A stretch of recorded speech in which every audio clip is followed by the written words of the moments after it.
پاکستان میں غربت کے خلاف جنگ کے نام پر 2008 میں شروع کیا جانے والا بے نظیر انکم سپورٹ پروگرام آج 18 سال بعد بھی جاری ہے، بلکہ پہلے سے کئی زیادہ وسعت اختیار کر چکا ہے۔ 2026 سے 27 کے بجٹ میں اس کے لیے 838 ارب روپے مختص کیے گئے ہیں۔ سوال یہ نہیں ہے کہ غریبوں کی مدد ہونی چاہیے یا نہیں، بلکہ سوال یہ ہے کہ کیا ریاست کا مقصد غربت ختم کرنا ہے یا غربت کو مستقل طور پر مینج کرنا۔ ایک اہم سوال اس پروگرام کے نام سے بھی متعلق ہے۔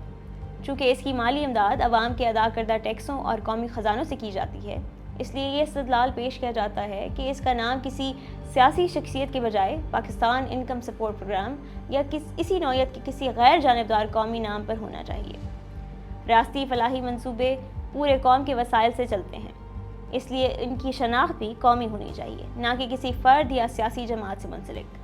اسی طرح ناقدین یہ موقف بھی اختیار کرتے ہیں کہ اس پروگرام کے آغاز اور اس کی سیاسی پیشکش نے بالخصوص دیہی سندھ میں ایک مضبوط انتخابی بنیاد قائم رکھنے میں اہم کردار ادا کیا، اور اسی وجہ سے اسے محض فلاحی منصوبہ نہیں بلکہ سیاسی حکمت عملی کے تناظر میں بھی دیکھا جاتا ہے۔ دوسری جانب اس کے حامیوں کا کہنا ہے کہ اس کا بنیادی مقصد کم آمدنی والے خاندانوں خصوصاً خواتین کو مالی معاونت فراہم کرنا تھا۔ اس اختلاف رائے کے باوجود یہ بجٹ اپنی جگہ موجود ہے اور قومی فلاحی پروگراموں کو سیاسی وابستگیوں سے بالاتر ہونا چاہیے۔ بے نظیر انکم سپورٹ پروگرام کے تحت ایک مستحق خاندان کو اوسطاً 4500 سے 6000 روپے ماہانہ کے برابر آمدنی ملتی ہے۔ اس رقم سے چند دنوں کا راشن، کچھ بنیادی ضروریات یا وقتی سہارا تو حاصل ہو سکتا ہے، لیکن ایک خاندان غربت سے باہر نہیں نکل سکتا۔ اس کے برعکس اگر کسی خاندان کا ایک فرد کسی factory, work shop, cottage industry یا چھوٹے کاروبار میں ملازمت حاصل کر لے تو اسے کم از کم 35,000 سے 40,000 ماہانہ آمدنی حاصل ہو سکتی ہے، یعنی ایک ملازمت کی آمدنی امدادی رقم سے 6 سے 8 گنا زیادہ ہو سکتی ہے۔ اگر خاندان میں 2 افراد روزگار حاصل کر لیں تو یہ آمدنی 70,000 سے 80,000 روپے ماہانہ تک پہنچ سکتی ہے، جو نہ صرف غربت سے نکلنے بلکہ بچوں کی تعلیم، بہتر خوراک، علاج اور بہتر رہائش کے مواقع بھی فراہم کرتی ہے۔ یہی وہ فرق ہے جو امدادی اور معاشی خود مختاری کے درمیان موجود ہے۔ غربت اس وقت ختم نہیں ہوتی جب ریاست کسی خاندان کو ہر چند ماہ بعد چند ہزار روپے دے۔ غربت اس وقت ختم ہوتی ہے جب ایک شخص اپنے خاندان کی کفالت اپنی محنت سے کر سکے۔ امداد انسان کو زندہ رکھ سکتی ہے، لیکن روزگار انسان کو آگے بڑھنے کا موقع دیتا ہے۔ امداد کا وصول کنندہ ہر چند ماہ بعد حکومت کا منتظر رہتا ہے، جبکہ روزگار حاصل کرنے والا شخص اپنی قسمت خود بدلنے کی صلاحیت حاصل کر لیتا ہے۔ گزشتہ 18 برسوں میں تقریباً 4.8 کھرب روپے اس پروگرام پر خرچ یا مختص کیے جا چکے ہیں، مگر آج بھی کروڑوں پاکستانی غربت، بے روزگاری اور مہنگائی کا شکار ہیں۔ اگر اتنی بڑی رقم کے باوجود غربت جوں کی توں موجود ہے تو پالیسی کے بنیادی ڈھانچے پر سوال اٹھانا ایک جائز امر ہے۔ اصل مسئلہ یہ نہیں ہے کہ پروگرام موجود ہے، بلکہ یہ ہے کہ اس کے ساتھ غربت سے مستقل نجات کا راستہ کیوں پیدا نہیں کیا گیا۔ تصور کیجئے کہ صرف موجودہ سال کے لیے 838 ارب روپے کو ہی پیداواری معیشت میں لگایا جائے۔ اگر 1 ارب روپے کی لاگت سے ایک صنعتی یونٹ یا ایک صنعتی کلسٹر قائم کیا جائے تو 800 سے زائد یونٹس وجود میں آ سکتے ہیں۔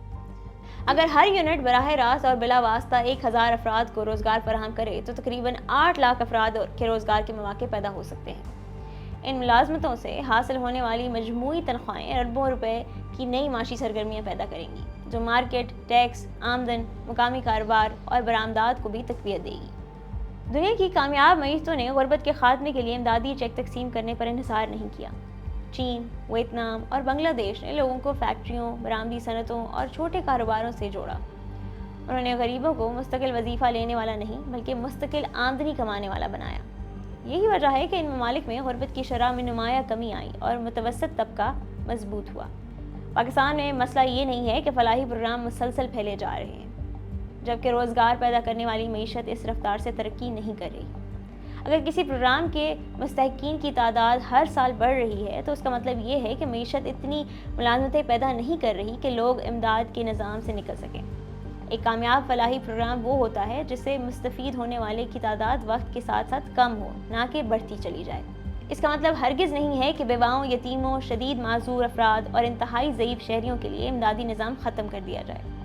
ایک مہذب ریاست کے لیے طبقات کا تحفظ لازمی ہے، لیکن کام کرنے کی صلاحیت رکھنے والے افراد کے لیے مستقل حل امداد نہیں بلکہ روزگار، ہنرمندی اور کاروباری مواقع ہیں۔ وقت آ گیا ہے کہ پاکستان بے نظیر انکم سپورٹ پروگرام کے بجائے پاکستان انڈسٹری سپورٹ پروگرام یا پاکستان انکم سپورٹ پروگرام جیسے غیر جانبدار قومی تصور کو فروغ دیا جائے، جس کے تحت کاٹیج انڈسٹری، چھوٹی فیکٹریاں، زرعی پروسیسنگ یونٹس، ٹیکسٹائل، انجینئرنگ اور برآمدی شعبوں میں سرمایہ کاری کی جائے۔